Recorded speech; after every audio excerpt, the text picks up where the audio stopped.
Hello, I'm Maddie and welcome to Salted Latte, a place where I like to dissect and explore popular language and prose. By watching this, you're now considered a cool cat, so congratulations. If you're interested in this sort of thing, I'd love it if you liked and subscribed. Today, we are going to be talking all about writing colorful prose. And by colorful prose, I mean all the ways in which we can use the craft of writing to help elevate whatever it is that we are trying to say and to make it more interesting to read. This isn't limited to storytelling, by the way. You can take this advice and use it to help you compose better research papers, essays, emails, pretty much any written form. So if you are interested in that, stick around and also comment down below letting me know that you're interested and I can make more videos in this kind of style. This video is also super special because it includes some writing samples sent in by you all, which we'll dive into in the second part of this video a little later. But first I want to yap a little bit about what I believe to be the main components to colorful writing, which is the understanding and utilization of sentence and vocabulary complexity. And I'll go ahead and insert my little disclaimer here. While I do have a writing degree, I'm certainly not perfect. I'm not an expert. I'm not the oracle of prose. I'm simply a stuffed cat who has spent a lot of time learning and writing over the years. You don't have to agree with all of my opinions, but please do try and keep it respectful in the comments, especially because this video does involve other people's writing.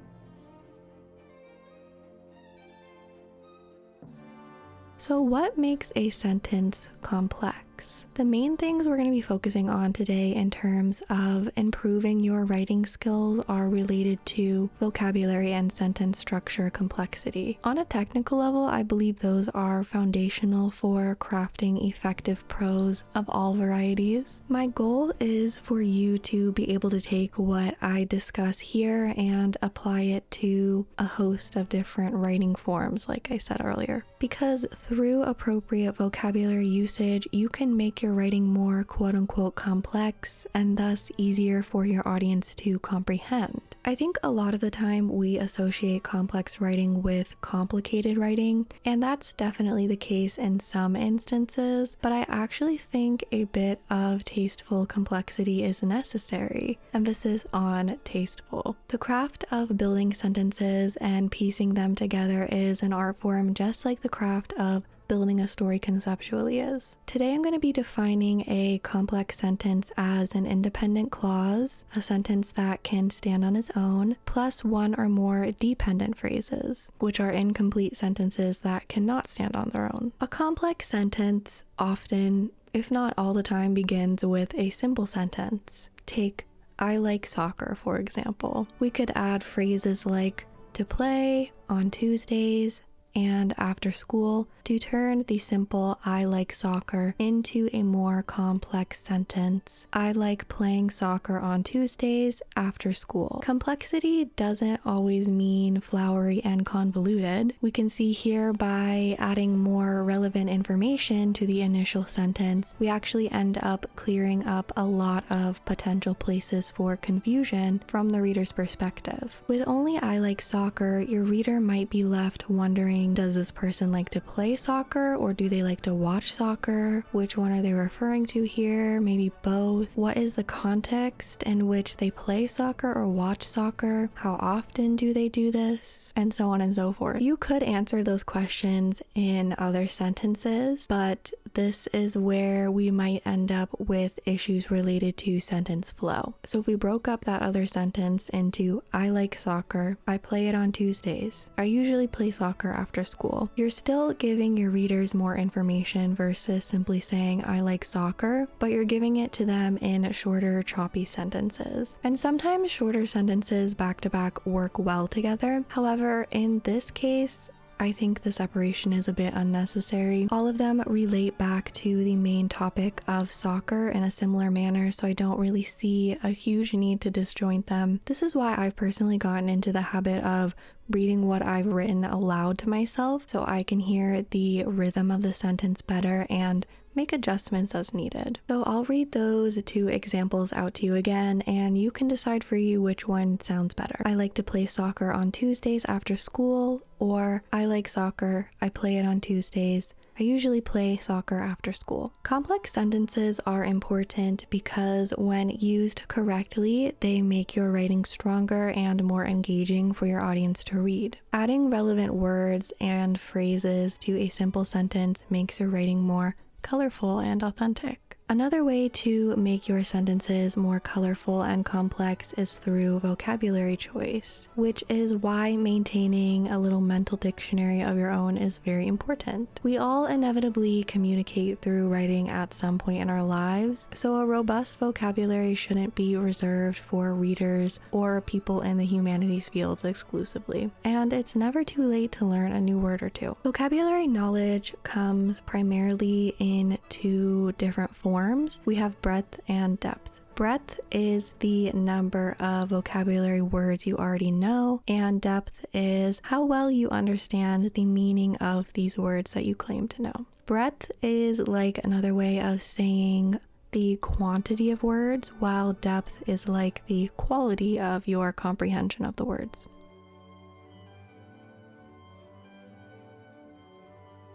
Before we get into some examples, I do want to make something known, and that is that frustration is so normal when it comes to both growing your vocabulary and also when it comes to creating meaningful and complex sentences. It is common to become annoyed when you feel like what you write doesn't completely convey what you want to say. Everyone struggles with that. I struggle with that sometimes as well. And I just felt the need to say this because I know that my audience contains a lot of adults, and when you've been outside of a traditional learning environment for so long, it can be hard for your brain to get back into that mode, especially if English wasn't your strongest subject back in school. I also noticed that there were quite a few comments on my Shy Girl and AI writing video from people who said that they spoke English as a second language. And thank you actually for leaving those comments, because that is what inspired me to make this video. You all reminded me of a project I did for my writing program. I worked as a tutor at my school's writing center for several years, and to qualify to work there, you had to take a course and do like a little mini capstone project. My project was all about how we as writing tutors could be better equipped to assist ESL students and their writing concerns. A lot of those concerns I read about in studies, and I also saw reflected in personal experiences where students felt like they didn't have the proper tools to write exactly what they wanted to say in a non-native language. So I tried my best to create a tool for them, which was a handout that I'm actually referencing right now to make this video. Let me know if you would be interested in having a copy of the handout, and I can definitely post it somewhere. I also wanted to make this video because I feel like a lot of the resources out there for building sentences and building your vocabulary are geared toward a younger audience, like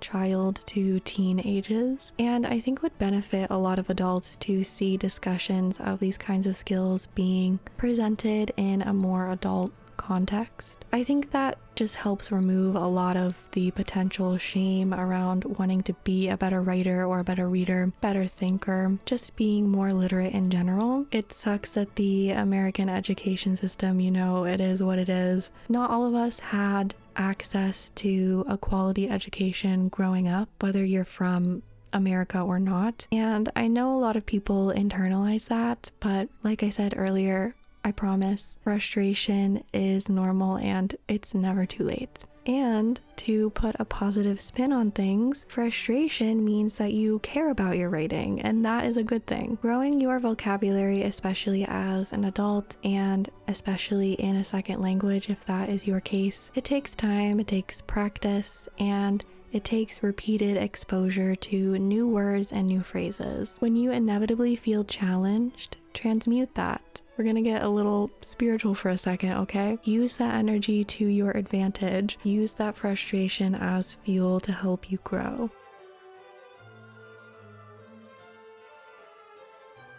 So I have two samples written out from this handout that I'm referencing that we can go over first, and then we will get into some of the pros that you also graciously sent in for me to review. This first example I'm bringing up I think is useful because it shows you how to take a sentence that's complex in the confusing sense, break it down to its simplest form, and then rebuild it to be complex in a way that provides more clarity. So I'll go ahead and read it aloud and then we can discuss. For context, this paragraph was written by a real student that I had way back whenever, a non-native English speaker, and I have tweaked it a little bit for, privacy reasons and such. So it says, as soon as getting into the gallery, people encounter a donation box right next to the information desk. Due to its clever appearance, the box effectively encourages potential donors to make a small amount of donation. However, a lack of staff members makes visitors difficult to ask questions to get further information about membership donations. So they're writing to bring to light an issue regarding an art gallery and the way that they have their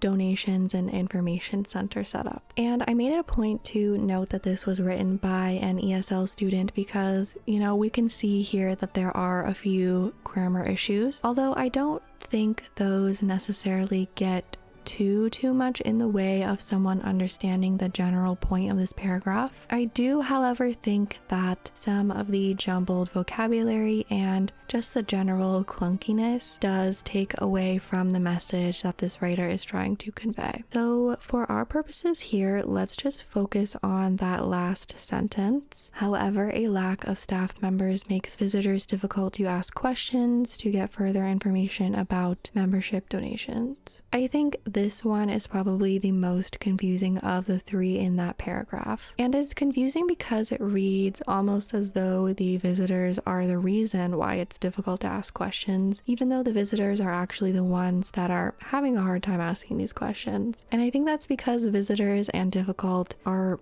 right next to each other, so you kind of associate them in that way. So let's break this down. Let's get a little curious about this sentence here. The first question I would probably ask the person that wrote this sentence, or if we were talking about you evaluating your own writing, a question you would ask yourself is something along the lines of, what is the main idea of this sentence? And I believe that the main idea is that there is some issue related to asking questions. Easy enough. Next, we can take that main idea and we can write it into a simple sentence. It is difficult to ask questions. So now that we're clear on the main idea, we can ask a few more questions to add back details in relevant places. So this is when the who, what, where, when, why, how many style questions come in handy. So who is this difficult for?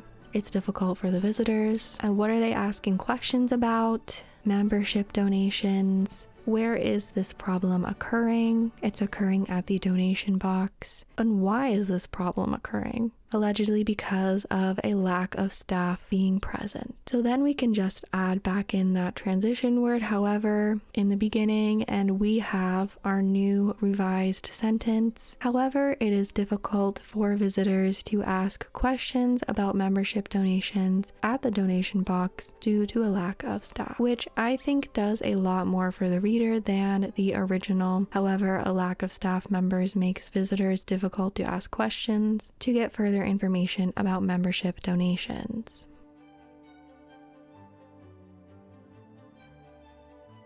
We can also take this idea of complexity and apply it to entire paragraphs as well, not just singular sentences. In this next example, I'm including it because it has a lot of simple sentence structures and a lot of simple vocabulary choices that we can easily elevate in a few little steps. So this paragraph reads, as I took a hike through this pretty forest, I took many pictures of the pretty region. I stopped to take pictures of a pretty park. I walked past some blue and white and pretty flowers to take pictures of too. I walked through this forest during fall. Fall is the prettiest season. Looking at the changing leaves, I wanted to paint a pretty picture of them. Even though it's definitely clearer to understand what the writer is generally saying here compared to the last one, because of its simplicity, it's kind of dull to read. And this is an example that I wrote up myself, so it didn't come from anyone else. And I know it's a little bit exaggerated with the repetition of pretty, but I do think that it illuminates a problem that a lot of writers can face. Whether consciously or unconsciously, we all have a handful of descriptive words that we generally reach for, like our go-tos, and I actually think it can be helpful during your first draft to write a little more simply and a little more redundantly, maybe, just to get your ideas out of your head and onto the page. As a self-proclaimed perfectionist, I know that I definitely have a habit of wanting my first drafts specifically to be honestly more developed than first drafts are meant to be. And we can put a lot of pressure on ourselves to say it right the first time,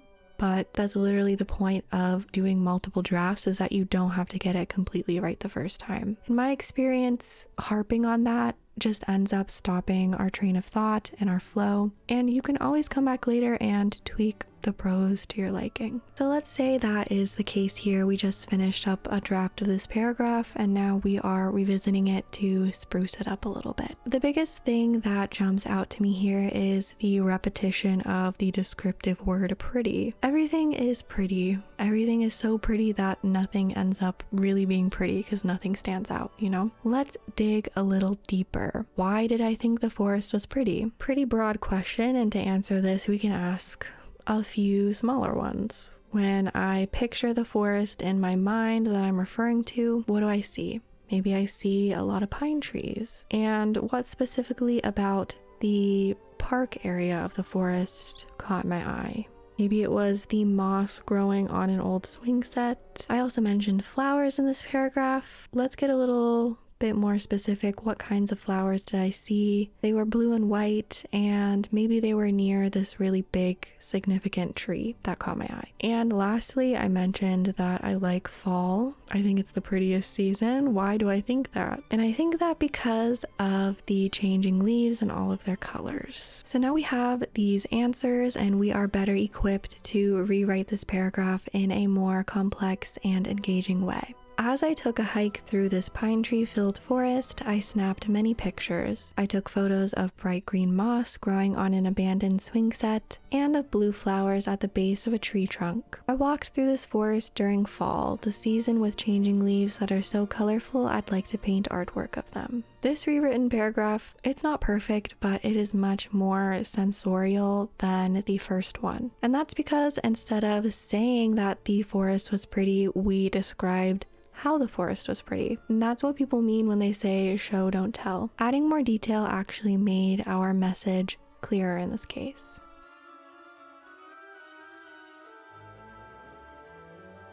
Okay, now I am so very excited to get into the writing samples you all so graciously submitted. A big thank you again to everyone who did email me your writing. It was very fun reading through them. You all are working on some really cool story concepts, by the way. I'm super intrigued by them. And if this video does well, I'll probably make another one in this style, so make sure again to let me know if you'd want to see more of this writer's circle feedback kind of vibe. Okay, so this first submission, I'm keeping them all anonymous, by the way, but this is the first submission here. It says, I am currently writing about a woman who is tired of her mundane life as an office worker. I'll be sharing with you the first couple paragraphs of the first chapter. I really wanted to emphasize the monotony of her routine at work. Okay, so that's a goal of yours. This is my first time really trying to convey a tone of any specific sort, so I'm happy you'd be the one to review it. You honestly inspire me so much and I love your channel. Thank you very much. That's very sweet. Okay, let's read this excerpt and then discuss it. We have, she didn't even register what the older woman had said. Of course, ma'am, we'll be sure to get an officer out as soon as possible. Watching the older woman shuffle out, she gets up from her stiff chair. She drags her heels across the white tile, each step heavy and identical. She drops the report in the commissioner's box and made her way back to her post. A towering stack of paper labeled to scan sits next to the computer. Using both hands, she grabs a chunk of the sheets, pressing them against her. The woman heaves as she made her way over to the scanner, which sat in the middle in the walkway. She splits the chunk into smaller sections and places them on top of the machine. Split, tap, tap, scan, split, tap, tap, scan, split, tap, tap, scan, split, tap, tap, scan. One by one, the forms spit back out the other side, neat and uniformed. The woman reaches out to jog them into place, then moves on to the next batch. The mechanical whirring of the giant printer meticulously examining each document as it passes through its complex system. A faint warmth radiates off the paper that quickly cools as she picks it up. Gathering up that freshly scanned stack, she once again drags herself back to the post. Okay, first, I would just like to say that I enjoyed that you included this split tap tap scan part. I think that really helps to emphasize the monotony of her routine, her work routine. As you said, that was the goal of the tone here. I would say the biggest point of confusion to me as an initial reader of this story is that there are some tense issues. So we have up here the older woman said, past tense, and then we have she gets up from her chair, so that's present tense. She drags her heels, that's also present tense. She drops is present tense as well, and then she made her way back to her post, that's back to past tense. So I would say definitely watch out for that. Tense issues, flipping back and forth between different tenses, is a super common issue with writing. So I would suggest maybe making sure that you're clear with yourself about what tense you want to be writing this story about in general, and just making sure that you keep that in mind as something to look for, you know, when you go back and you do your own sort of work throughs and revisions of your own work. There also was this sentence down here that was a little bit confusing to me as well. The woman reaches out to jog them into place, then moves on to the next batch. I think I'm confused by the choice of jogging them into place. I've never heard of that sort of phrasing before in this kind of context of like stacking and organizing papers. When you say jog, it kind of makes me think like the woman is running somewhere, but that's really like a simple fix. You can just say the woman reaches out to maybe slot them into place or to shuffle them into place, whatever word, you know, tickles your fancy at the moment. But overall, I enjoy what you're doing so far, and yeah, just make sure that you are keeping it in one tense, either past or present. Okay, moving on to submission 2. I hope this is the right email address. I've checked like 5 times, #anxiety. It's the right email address, you made it. I also like double and triple check anytime I'm sending stuff out too, so don't worry, I understand. Anyways, this is a snippet from a Pokemon fanfiction of mine. That's fun. I don't know a ton about Pokemon, but I had friends when I was younger that would collect Pokemon cards, and I really just would like point out the ones that I thought were like cute and fun looking, and those ones would be my favorite, and they'd be like, oh, but this one has better stats. Like, what do you mean? Yeah, but this one is like pink and looks like a bubbly princess fairy, so obviously that's gonna be my favorite. Anyways, technically a little longer than 2 paragraphs, but that's only because of where I put the line breaks. That's fine. I'm not really strict on the word counts or paragraph counts. I just didn't want someone sending in like a whole novel's length of text because I don't have time to go through all of that. For context, Carmine and the player character Florian had an encounter with a legendary Pokemon that Carmine's little brother Kieran is obsessed with, but Carmine strong-armed Florian into keeping it a secret. That secrecy plus other events has caused Kieran to have a mental breakdown. Okay, so we have a little conflict here. Let's go ahead and read the excerpt. It was another beautiful day in the terrarium with the artificial sky and picture-perfect shade of blue and the creamy yellow grass of the savannah serving as the quintessential backdrop for the frolicking Pokemon. But as Florian sat on a rock and glumly ate his meal, he felt like a stark contrast to the blissful scene in front of him. He had been mulling over in his head the events of his recent trip to Kitakami, I think. How he had seen firsthand what Kieran had only ever dreamed about, but Carmine had begged him to keep a secret, and like the fool, he panicked and fell in line. How he wanted to tell Kieran so bad, but that he saw Carmine's scowl in his head and he shut up. How he hadn't even gone to check in on Kieran on his way home because he was so afraid to have an honest conversation about everything. Why couldn't he stop himself from being such a coward? Why was he so afraid of a hypothetical future confrontation that he sacrificed Kieran's real present feelings? Okay, I want to jump back and mostly focus on this first paragraph here because I really enjoy the way that you're like building this contrast between the geography of the terrarium and then this other character Florian's mood as he's eating his meal. But then you end it by telling us that there is a stark contrast to the blissful scene in front of him. So it's a little bit of like telling instead of showing in this moment. And I really honestly think if we took that out and instead maybe focused on adding a little bit more detail to the way Florian's mood is as he's eating his meal, just like you've given so much detail for like the grass of the savannah and the picture perfect sky, I really don't think you would need this little last section here spelling out that this is a contrast that the reader is supposed to be picking up on, if that makes sense. I think that most readers would be able to pick that contrast up on their own. This also is quite a lengthy sentence, so it might benefit from being broken up a little bit more, especially if we're going to add even more to this idea of Florian sitting on his rock and eating his meal. So maybe if we just had, instead of comma but here, like as a conjunction, if we just did like this sentence, this idea of describing the terrarium in detail, like as its own sentence, and then a separate sentence focusing on Florian and his mood. I think that would break it up a little bit more and just be a little bit easier for the audience to take in. So maybe if we did something like,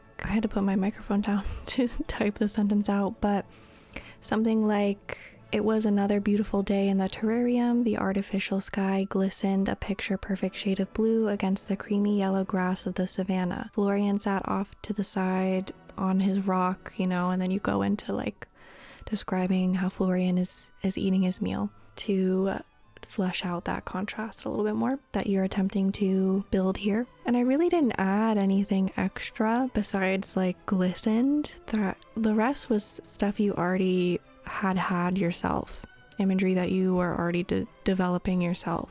But I think breaking up this giant sentence into a couple smaller sentences is a little bit easier to read in terms of flow. You also have in this second paragraph here also some pretty lengthy sentences, definitely a few run-on sentences I noticed. You could go back through and also revise them similarly if you want to break them up a little bit. Honestly, I wasn't like too pressed about pointing that out in depth to you because it seems like this paragraph is about Florian, I believe, spiraling like in his head and overthinking. And so I think the lengthier sentences that are kind of droning on a little bit, I think they might play into that effect of his internal monologue and like overthinking and spiraling a little bit more so. So those longer sentences here probably are more aligned with the function of this paragraph. But if you'd like to, you can definitely, revise them a little bit as well. Like I said earlier, reading them aloud to yourself can help you catch a lot of the snags in terms of the flow of your sentences and the flow of your paragraphs overall. So that's what I would recommend for that. And thank you so much, submission number 2. We're going to move on to submission number 3 now. So happy to be part of this opportunity for more viewer engagement with the channel. My writing is by no means superb, but I'd love to hear some of your thoughts on it. I've always loved complex and descriptive writing, but I struggle to implement it into my own works without the meaning getting muddied or lost in translation. Definitely a fine line to walk there. It takes a lot of time and practice.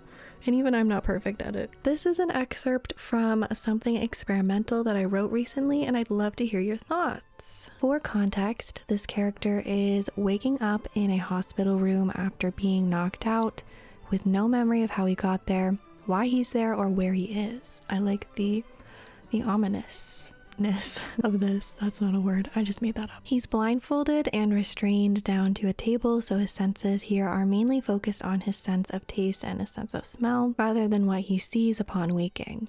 Okay, I like that. It's meant to elicit some feeling of dread and disgust, which I hope is evident through the descriptor. Okay, dread and disgust. I like stories that are a little bit dreadful and a little bit disgusting. So there's more context in the following paragraphs, but seeing that as the limit is 2, hopefully this is enough to convey the point I'm attempting to immediately convey to the reader. Let's read the text here. We have, the air is sterile, sticky with the scent of metal and medicine. It clogs Coyle's nose and settles thickly onto his tongue, impossible not to fixate on. The sickly sensation assaulting his senses is unfamiliar to him. Lots of fun little alliteration moments here so far. It's almost akin to humidity, typical of home where the wet air settles on his skin like a damp blanket the moment he steps outside, but in stark contrast, this air lacks any warmth. It pricks at his exposed flesh with frigid needles as if to try and fill the space he invades where it should be occupying instead. Despite the unmistakable sensation of having opened his eyes, it makes no difference in the color of the darkness that encompasses him. His freezing limbs are locked down with warm metal. He concludes after a moment of thought they are only tepid from the heat they must have zapped from him while he lay unconscious. I shouldn't be here. Very spooky ooky. I like that you followed up this really longer paragraph with this really short I shouldn't be here. I think that definitely helps to play in to that sort of uncomfortable, dreadful feeling that you're attempting to convey, which is nice. I also, you don't have to do this, but I do wonder, like, if we wrote this in first person, like I, me, my pronouns instead of third person, that might also help to further emphasize the sensorial description that you are really building on here and these feelings of dread and disgust, because you would be writing from the actual character's point of view instead of like this third person omniscient overview. It has the potential to bring the reader closer into the situation, like more intimately in this moment, which could really boost some of that uncomfortable eeriness, I think. You don't have to. There are other ways to do that, keeping it in third person if you really do like the third person kind of vibe, which we can talk about as well. We can look at maybe the beginnings of your sentence. I think I did this in my Colleen Hoover video. I talked about this, where we could look to how you're starting your sentences to see if we can get a little more variation there and a little more complexity, a little bit more vividness in your description that helps pull the reader in. You have the, it, despite, his, and he. So a lot of kind of the same starting sentences besides the despite right here. Also, sorry if you can hear my mouse clicking. My microphone is really sensitive. So that's something to look into. And honestly, as I was sort of going through that, I also noticed as well that you are using quite a bit of passive voice. Like his freezing limbs are locked down, the sensation is unfamiliar to him, versus like more active. And I'll try my best to like find a little screenshot graphic of like active versus passive voice examples and put it on the screen right now. But I'm not like anti-passive voice. I've definitely had teachers in school in the past that were like, never use passive voice ever. That makes your writing bad. And I just don't think that's true.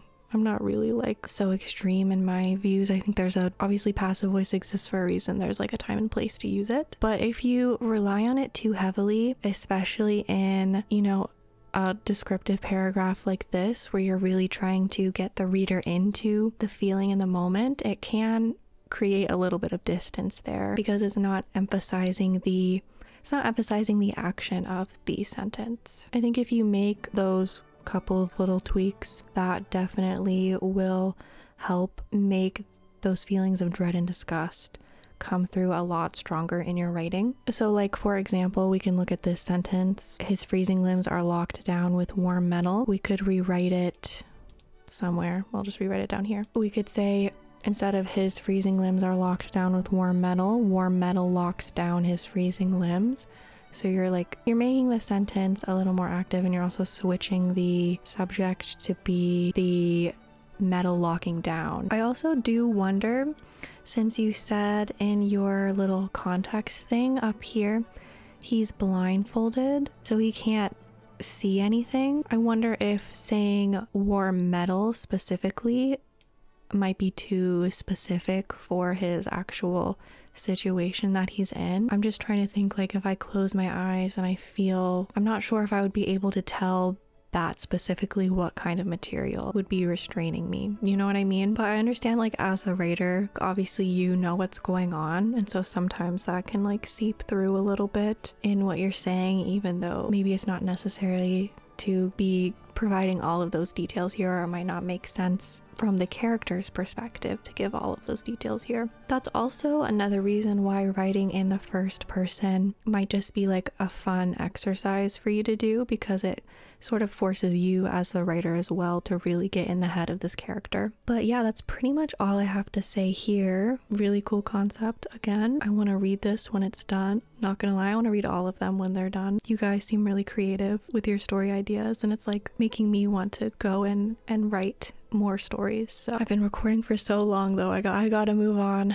Thank you so much, submission 3. Let's look to submission 4. Here we have lovely submission number 4. It says, here is a submission for a short story I've been working on about a girl who is greeted by an entity outside of her balcony on New Year's Eve. She is supposed to leave for university abroad by herself to pursue a business degree. She has been preened and pruned to become the perfect heir to her family business. As the new year approaches, she despairs her future. Her life has never been her own. She has never chosen anything herself. And when an opportunity presents itself to be indulged by a dubious entity, our main character sees a one-way ticket to change. In the story, the entity offers to indulge the main character in any desire she wishes as long as she accompanies him to the other world. We later learn that he is a low-ranking spirit who is in desperate need of a follower in order to exist. That sounds really fun. It kind of reminds me of like a Studio Ghibli film concept, like My Neighbor Totoro or Spirited Away. And I love those movies, so I'm already very intrigued. Let's get into the sample here. December 31st. It is Old Year's night. I cannot forget the scent of his cologne, nor the wild wickedness whirling in his eyes. There's no light in them, but his smile was soft. It all awakened the shunned, impish part of me. I wanted to follow him. I scraped the paint off the balcony railing, exposing the iron, the tips of my fingers burning. Time ticked on, arm reaching out still, he waited. The loose sleeves of his angel white shirt fluttered in the night breeze, silk bloused lazily over oil black trousers. He hung like the stars in the sky. My body leaned closer. As I put one foot atop the railing, I looked back at the soft yellow light of my bedroom. Downstairs, my family drank, eagerly awaiting for the clock to strike 12. Come. His voice was as clear as air and as heady as wine. I knew then that I'll inhale him and I'll drink him kneeling. I jumped. So right off the bat, I did notice a couple of tense issues, just like we saw in the first submission we talked about there. Let me see if I can point them out. We have there is no light in them. Then his smile was soft, awakened, past tense, scraped, but then the tips of my fingers burning, that feels like it could be present tense again. Then we have time ticked on, ticked being past tense, arm reaching out still, reaching being currently. back to past tense with weighted. So again, like I said with that first writing sample, just make sure you stay in the same tense throughout your entire story. That way the reader doesn't get confused if something is happening right now in the story. Are we like calling back to something else? Is this a memory?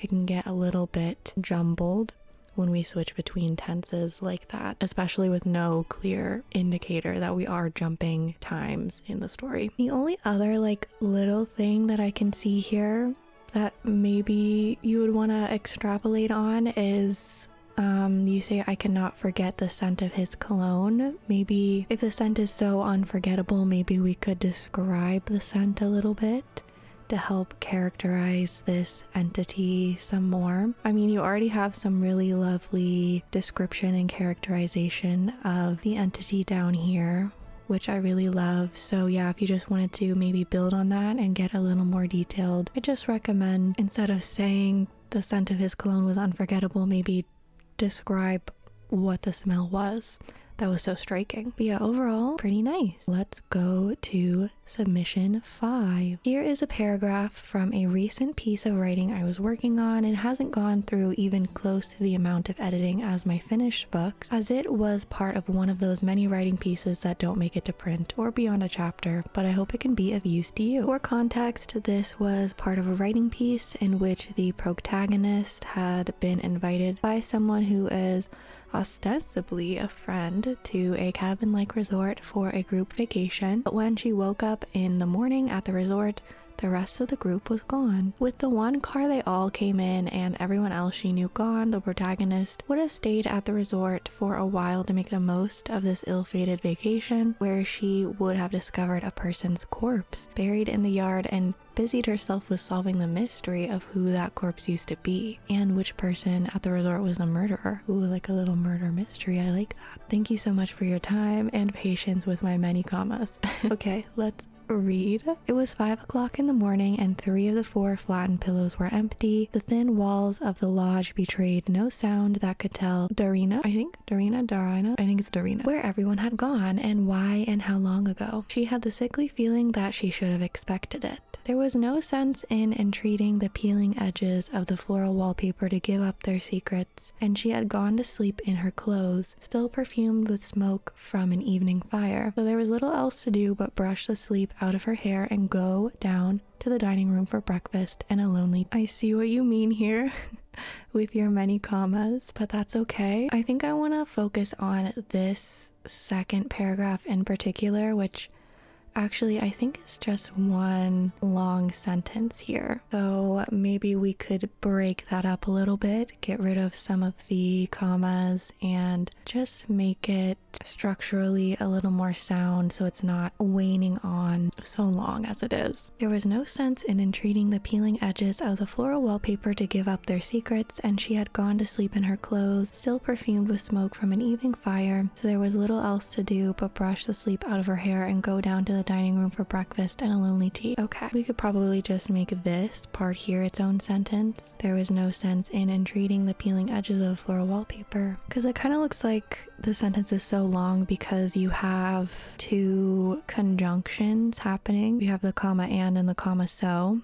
So if instead of like using both of those conjunctions, we kind of use those as places to just add a period instead of a comma, or, you know, another kind of punctuation, semicolon, em dash perhaps, just for a little bit of variety. Like we could have this, she had gone to sleep in her clothes, start as a new sentence, and then if you want, even like if you don't want the commas around the still perfumed with smoke part, you could do them as em dashes, or you could leave them with commas. It doesn't have to change. I just really like em dashes, so that's why I am proposing that. I also think we should reclaim em dashes from AI writing, so if there's ever a place to put them in, I will be using them. So like that. So now we have 2 sentences already instead of 1, and then I think we could do this comma so and onwards as a third and final sentence. So these are still some pretty like beefy, fleshed out sentences, but they are strategically, broken up and organized in a way that is less overwhelming or, maybe a little less monotonous for the reader to get through. So I feel like visually you can even see like the difference in how we broke it up. But I'm also going to read both of them aloud again so you can also hear the difference as well, because we really didn't change much, if all, of the actual text, but we're still going to be able to hear a different kind of flow now that we have periods and em dashes instead of just comma after comma after comma. So originally we have, there was no sense in entreating the peeling edges of the floral wallpaper to give up their secrets, and she had gone to sleep in her clothes, still perfumed with smoke from an evening fire, so there was little else to do but brush the sleep out of her hair and go to the dining room for breakfast and a lonely tea. And the rewritten version is, there was no sense in entreating the peeling edges of the floral wallpaper to give up their secrets. She had gone to sleep in her clothes, still perfumed with smoke from an evening fire.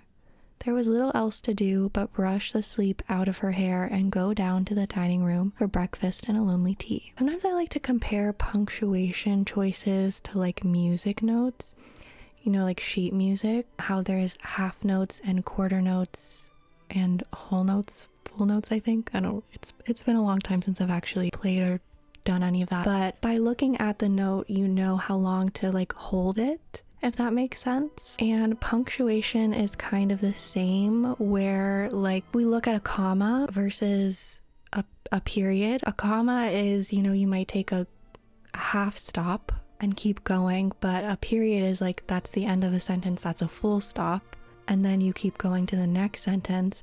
And so that does impact the way that the reader reads the sentence. I feel like that comparison made more sense in my head. But hopefully someone got something out of it. Okay, submission number 6. Hello. This is from a project that I'm working on about an elephant whose circus was stranded on an island of supernatural origin. This is the beginning while the circus is being shipped across the ocean. I love that. I feel like we haven't had a story that's like from an animal's point of view before, at least not in these submissions. I wrote one story in school that was from a goldfish's point of view. It was like this goldfish that this little girl had won at her local county fair, and then somehow I think her parents thought that the goldfish had died, and so they like flushed it down the drain, and then the goldfish ended up in the sewer systems, and then somehow the goldfish like ended up in this aquarium, in this local aquarium. I don't really know. But then the little girl visits the aquarium with her parents, and the goldfish is there, and they like he jumps out of the tank at the aquarium to reunite with a little girl because he's so excited, and then I think he ends up like dying from not being in the water. I don't know why I like ended it so tragically, but that was what I thought of when I first saw this submission, because it's about an elephant. I always set out to write like nice wholesome stories, and then something ends up being possessed or like killed off in some like tragic way along the way. I don't know why.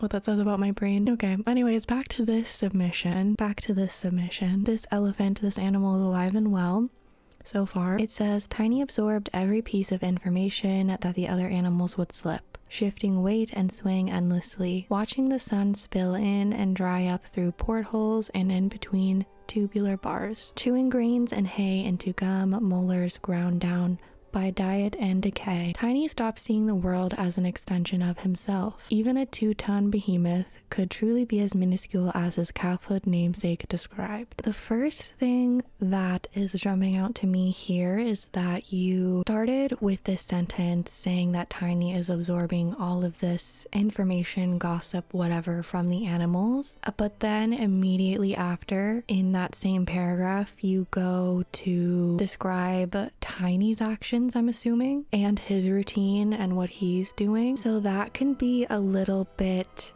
jarring for readers, because you've set them up with the expectation that we're gonna maybe spill some of the relevant information that the other animals are saying around Tiny, but instead we go sort of to this completely separate idea. So I would probably suggest you don't necessarily have to get rid of, what Tiny's doing in his individual actions and routines, but I definitely would suggest maybe moving it around a little bit and also adding after this sentence here maybe some things that the animals are saying around him, some of the hot goss. I'm not sure like where exactly this is placed in the rest of your story and what other information you have before and after this, but I almost feel like this part here, what you're describing, Tiny's actions, kind of feels a bit anxious and also monotonous. So I kind of wonder if maybe that would be well suited. Someone's honking outside. Okay, they stopped. I almost wonder if this part would be better suited in connection with these last couple of sentences where Tiny is no longer seeing the world as an extension of himself, kind of a bit of like a coming of age moment for him, because he's on this boat and this seems to be like a big formative moment for him. Maybe like it's the first time or one of the first times that he's ever been outside of his, realm of origin, or so he's nervous about it, but also it's like giving him a new perspective on himself and on life. So yeah, I would probably move this idea down to connect with this idea better. Obviously probably need like some transition sentences or whatever in between that. Just those two ideas I feel like connect better than this idea that you had here with this animal gossip. And then that sort of frees up some space in this paragraph for you to talk a little bit about what the other animals are saying. And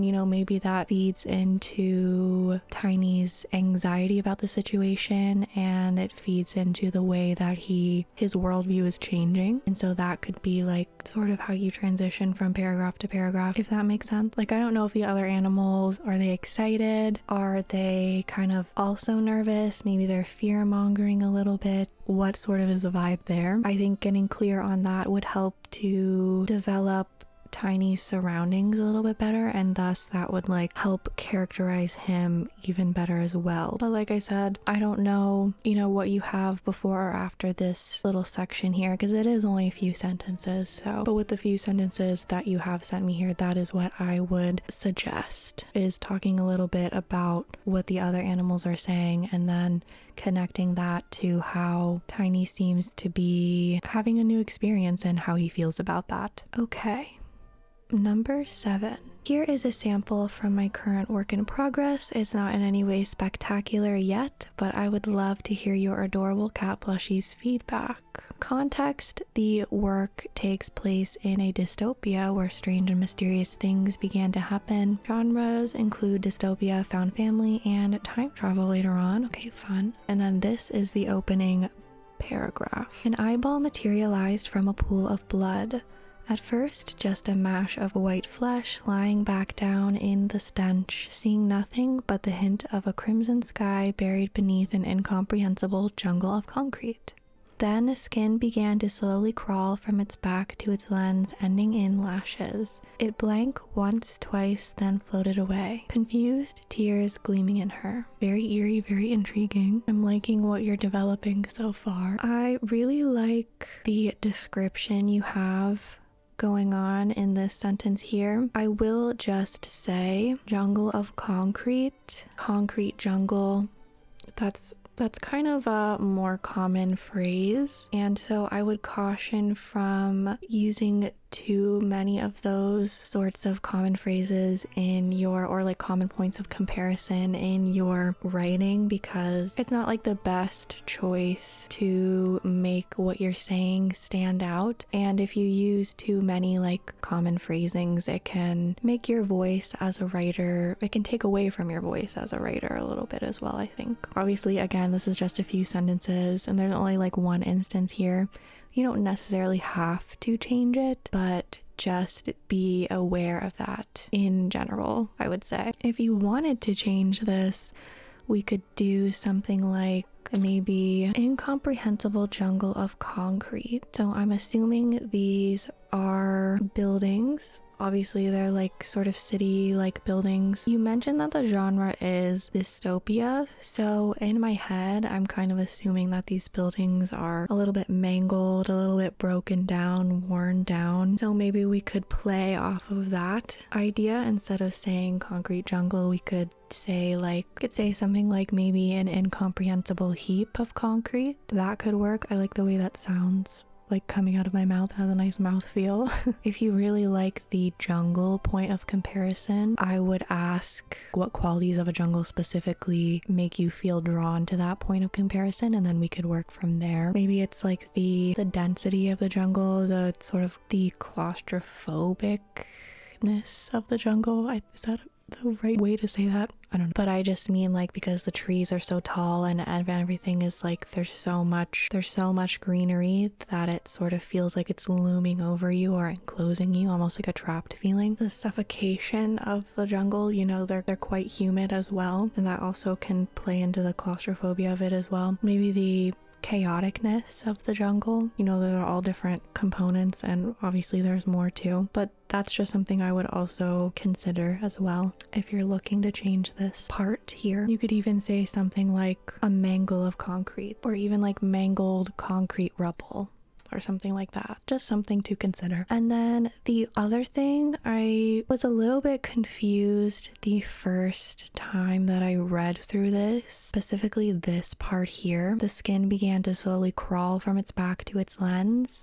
and I think I was confused because the first time I read this, like in the email, I thought you meant the actual eyeball itself was like crawling and moving. And so I wonder if the choice of the verb crawl maybe isn't the most ideal for the kind of motion that you're actually intending to describe here. Crawl made me think of a different kind of movement than what I actually think you're meaning, which would be more of like a covering up or like an enclosing kind of movement, if that makes sense. Because the skin is like forming around the eyeball, I think, is what you're going for. So you could say something like enclose maybe instead, or encase, or even like if you do something like glide maybe could work. So I would maybe suggest just changing crawl to something a little more clear for what the movement you're actually trying to convey is, especially because this is like you're already describing something that doesn't traditionally have sentience and really like move in the way that you're describing at all. And so readers already have to wrap their heads around that, and so it can just help a little bit if we are very specific in the way that we're describing the way these non-sentient objects or beings actions. You know, I guess eyeballs, I don't know if they're technically non-sentient because like they're part of us and we're sentient, but you know what I mean. Okay, submission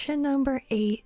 I think we're only going to get to 10 submissions for this video because otherwise it's going to be really long. It's going to take me a really long time to edit, but there are some more submissions, so I will probably do a part 2 to this with the rest of the submissions, because I want all of you guys to have a chance to have your writing looked over by me, and also, you know, other people in the comments can weigh in again, as long as it's like actual thoughtful, respectful feedback, which you guys normally are. Okay, but let's talk about submission number 8 now. I really enjoyed your analysis of Shy Girl, especially the rewritten sections. I've been considering rewriting the prologue myself as an editing exercise. That's a good idea. It was fun to see how someone else might do it. Anyway, here's the sample. Apologies for the odd look. I write on Google Docs and the paste without formatting function hasn't been working for me. That's okay. I reformatted a lot of these anyways, so don't laugh, but it's from a Five Nights at Freddy's fanfiction. Okay, that just makes me even more excited to read this. I've been meaning to write for at least 5 years. The POV character is a veteran employee, and this is his first time meeting the love interest. I've never played Five Nights at Freddy's, but I've watched other people play it, and so I know a lot of the characters. I wouldn't say my writing is dialogue heavy usually, but a big part of this character is his stream of consciousness, so every time he's having an interaction that lasts for more than 2 minutes, it looks like this. Alright. He had a face that belonged in a boy band, maybe one from Europe. Is this a One Direction reference, possibly? Long eyelashes. Were he still in middle school, he would have gone home that night and wrote in a journal about it. Dear Diary, he mused sarcastically. Today I met a total dreamboat, a major hottie. He could picture his younger self's kicking feet. Mike made a face. The new guy chewed his bottom lip. There were 2 holes in the skin just below his mouth, probably from piercings. He must have taken them out for the interview. Kept some studs in his ears though. Mike tried to imagine his new coworker with crazy earrings. Maybe he had some more he wasn't wearing. What were the ones in the other parts of the ear called again? I know there's one called a helix piercing. No idea where. Are you going to introduce yourself? I like how that cut off. Okay, the biggest thing that I notice that I feel like I should mention is the usage of pronouns and the potential confusion that could cause your reader. Just because both this main character and the love interest, they both use he, him pronouns, it looks like. And you only mention Mike's name once. And so I'm assuming Mike is he's a main character, but it can get a little bit confusing for readers to know exactly which guy you're referring to in that moment, especially if you're talking about both of them in the same paragraph. Like this first one, for example, he had a face that belonged in a boy band. So that, I'm assuming, is referring to the love interest. And then you go into, were he still in middle school? And when I first read that, I was like, okay, we're still referring to the love interest. He would have gone home that night and wrote in a journal about it. And at this point, I was like, are we talking about the love interest, or are we talking about the other guy here, like who is writing in a journal? Dear Diary, he mused sarcastically. He could picture his younger self's kicking feet. And at that point, I was like, once we got to these 2 sentences, I was like, okay, so this part here actually was probably referring to Mike, I guess his name is. So I would definitely suggest making it a point to go back and be pretty clear about which character you're referring to. And then even here, like the new guy chewed his bottom lip, I also, because we just said Mike made a face, so we went from Mike to this new guy and we don't know the new guy's name. So I also was like, is this Mike or are we talking about the other guy? I don't know. I was a little bit confused there, but I mean, that's a pretty simple fix. You could even we could move this sentence down here and say something like, Mike made a face as he watched the new guy chew his bottom lip. That way we know for sure who is Mike and who is this other guy. Like it's distinguishable. And even in this section here, we could maybe move the part where it says he mused sarcastically if we had to make it a little clearer, and say something like, were he still in middle school, Mike mused he would have gone home that night and wrote in a journal about it. Dear Diary, today I met a total dreamboat, you know, just so it's a little bit more clear. So that's what I would suggest. That was like the biggest thing that I noticed here, was just because both of the 2 characters had he, him pronouns. There were points where it was getting like a little bit like, who exactly are we talking about here? I wasn't sure. But shout out to all the fan fiction writers out there, and I hope you continue on with this Five Nights at Freddy's fan fiction. Okay, submission 9, we'll do this one and one more. Hello, Salted Latte. Hope you're having a good day. I have a small writing submission for the video that you're working on. This is from a fanfiction I've been writing, though names have been changed for redaction purposes. For context, one character is learning that another, who is from a warrior culture and is known for being incredibly stoic and disciplined, is experiencing regular panic attacks in private. They don't know each other very well at this point, and he wears elaborate armor and paint, which she finds intimidating, having been raised very sheltered and anxious. Her perception of him isn't necessarily supposed to be correct. I usually wouldn't submit anything that wasn't an original work, but this was a paragraph that I was very proud of and would like to use as an example for myself in the future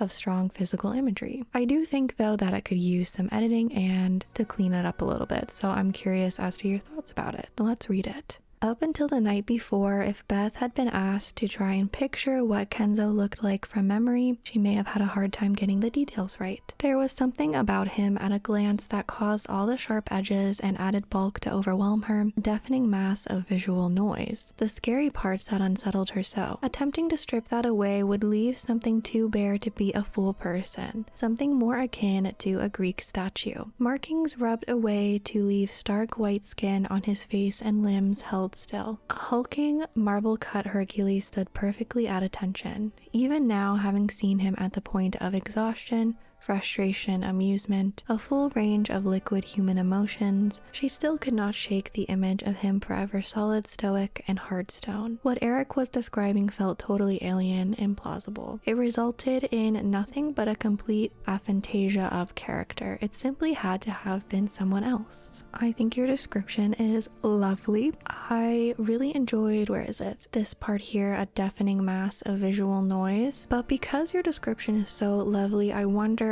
do we really need all of it? And what I mean by that is, like, I also have this habit of, when I'm writing, I will like list a million different adjectives and like descriptors, ways of describing the same thing in my writing, and then even though it's hard because I love all of them, I do eventually force myself to go back and cut down on some of them and hone in on them a little bit. So like, for example, if we looked here, these 3 adjectives. She still could not shake the image of him forever, solid, stoic, and hard stone. Do we really need all 3 of these adjectives here? Because they all 3 are sort of saying a pretty similar thing. They're referring to a pretty similar thing. So I would say maybe just picking 1 or 2 and going with that. Like, if you wanted to keep, maybe we could keep stoic and then choose either solid or hard stone, because they're both kind of saying the same thing there. You know, not exactly the same thing, but they're both serving the same purpose here in this sentence